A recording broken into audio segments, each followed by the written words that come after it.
여러분 안녕하십니까? CJB 아침 뉴스입니다.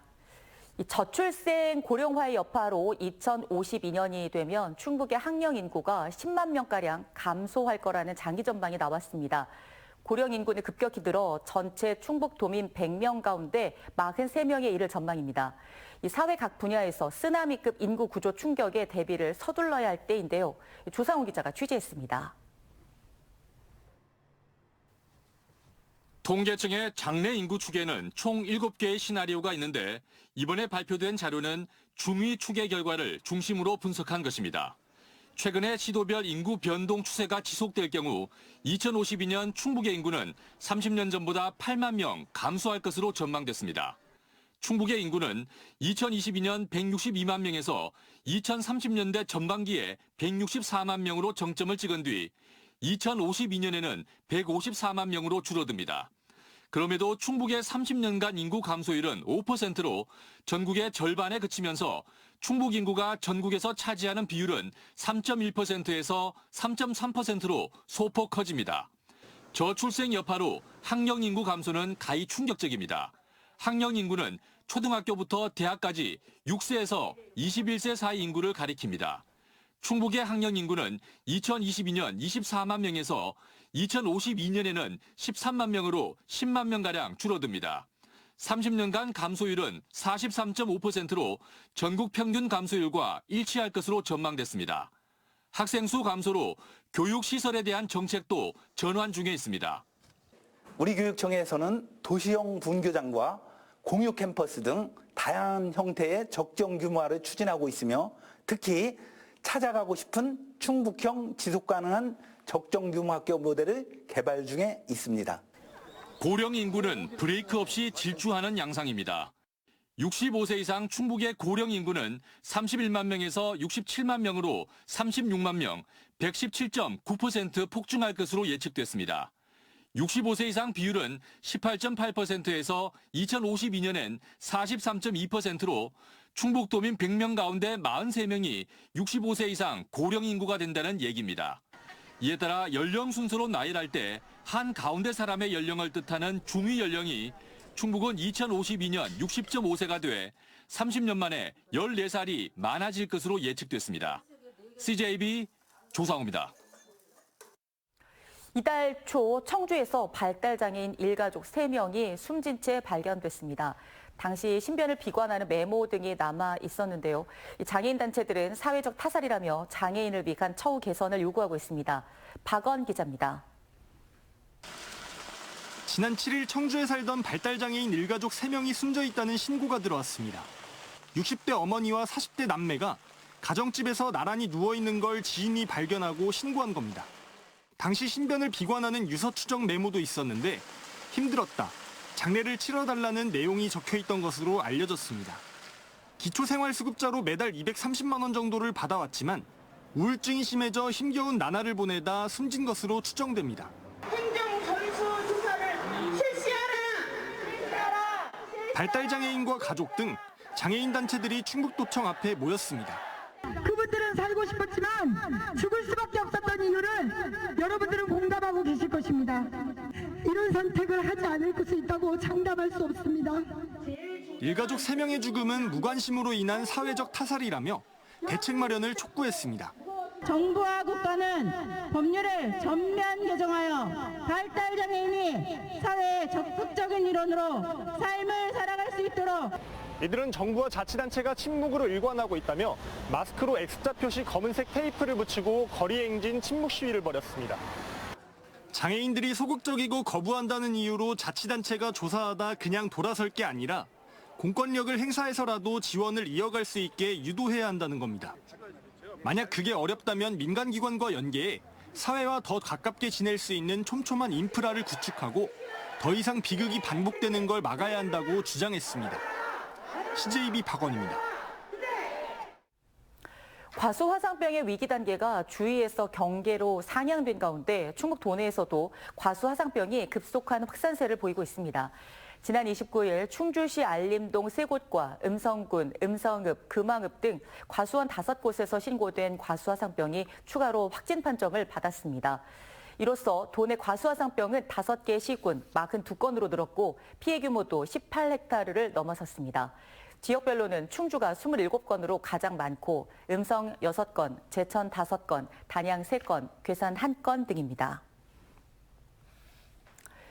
지난달 29일 진천군 덕산읍에서 음주운전으로 상가 돌진 사고를 낸 뒤 운전자 바꿔치기를 해 음주운전과 범인 도피 등의 혐의를 받고 있는 20대 남성이 구속됐습니다. 청주지방법원은 어제 오후 2시부터 20대 남성과 여성에 대한 영장 실질 심사를 진행해 남성은 도주의 우려가 있다며 구속영장을 발부했고 여성은 기각했습니다. 법원은 남성의 경우 수사에 혼란을 주고 피해자와 합의를 못했지만 여성은 형사처벌 전력이 없고 변상 노력을 이어가는 등 도주 우려가 없다며 이 같은 결정을 했다고 밝혔습니다. 바이오 산업이 미래의 성장 동력으로 떠오르면서 정부의 바이오 산업 특화단지 공모에 대한 지자체의 경쟁이 뜨겁습니다. 이런 가운데 이미 첨단 재생 바이오 혁신 특구 등으로 지정된 충북이 천연물 바이오 산업을 내세운 전북과 손을 잡고 협력 체계를 구축했습니다. 경쟁도 중요하지만 공조를 통한 경쟁력을 갖추겠다는 취지인데요. 이태현 기자입니다. 식약처와 질병관리청을 비롯한 6대 보건의료 국책기관과 국가생명과학단지가 위치한 청주 오송, 이를 포함해 260여 개의 기업과 연구기관 등이 집중된 만큼 충청북도는 바이오 분야의 국가 첨단전략산업 특화단지를 추진하고 있습니다.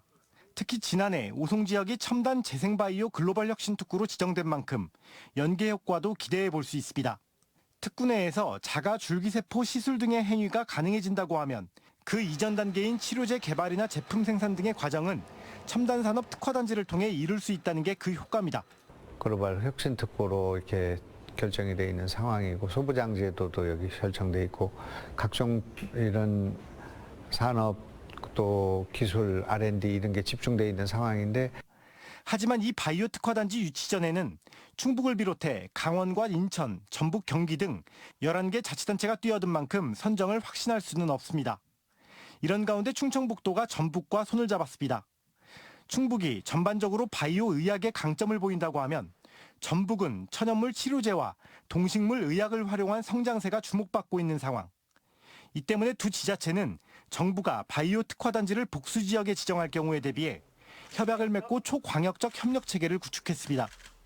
이 분야에서 앞장서고 있는 오송과 익산, 정읍이 또 KTX로 연결될 수 있기 때문에 더더욱 시너지 효과가 발휘될 수 있다고 생각하였습니다. 전북과의 협약과 함께 지난 3월 민생 토론회를 통해 윤석열 대통령이 충북의 바이오 산업을 적극 지원하겠다는 것도 충북의 바이오 특화단지 선정에 긍정적 요소로 작용할 것이란 전망이 많은 가운데 정부는 다음 달 안으로 최종 선정지를 발표할 계획입니다. CJB 이태현입니다. 충주시 대표 축제 다이브 페스티벌이 나흘간의 일정으로 막이 올랐습니다. 올해는 탄금호를 배경으로 한 수상 관광 축제가 아니라 도심 속 공연 중심 축제로 변화를 시도했는데요. 안정은 기자가 보도합니다.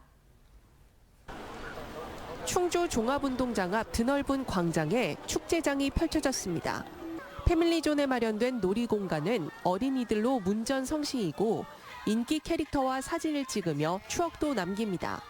커다란 열기구 체험과 플리마켓 등 다양한 즐길거리가 마련된 2024 충주 다이브 페스티벌입니다.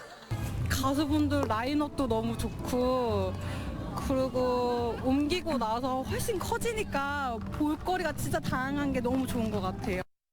충주 호사랑 호수축제부터 20여 년간 매년 탄금호 일원에서 개최하던 행사가 올해 도심 한가운데로 이동한 건 교통과 고질적인 주차난 때문입니다. 행사장에 왔던 또 청소년들이 인한 그 위험성도 있었고 그래서 현재 이곳은 저희가 공식적으로는 2,500면의 주차장을 확보하고 있고요. 하지만 수변에서 도심으로 장소가 바뀌면서 프로그램 변화가 불가피해졌습니다. 수상 레저와 공연 등 호수를 기반으로 한 특색 있는 프로그램들이 모두 사라졌기 때문입니다. 물의 도시다 보니까 물하고 연관된 어떤 축제를 하자라는 의미는 그래서 이렇게 축제를 하는 것 같은데 뭐 그거하고 조금 많이 동떨어진 어떤 것 같아요. 그래서 아이디어를 좀 내셔서 다이나믹하게. 올해 다이브 페스티벌 축제 예산은 지난해보다 5억 원가량 늘어난 17억 원. 충주시는 수변 프로그램 대신 요일별 음악 공연을 강화해 젊은 층을 공략하겠다는 구상입니다. 금요일 날은 락 페스티벌, 토요일은 힙합 페스티벌, 이렇게 젊은이들이 관심을 갖고 좀 많이 참여할 수 있는 프로그램을 준비를 했고, 충주 호수축제에서 다이브 페스티벌로 2회째를 맞이한 이번 축제가 어떤 평가를 받게 될지 관심이 모아지고 있습니다.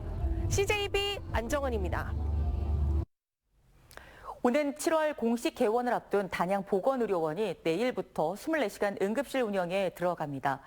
단양구는 응급의학과 전문의 2명을 포함한 의사 5명, 간호사 8명, 임상병리사와 방사선과 8명으로 구성된 응급실 전담팀이 내일부터 정식 근무에 들어간다고 밝혔습니다.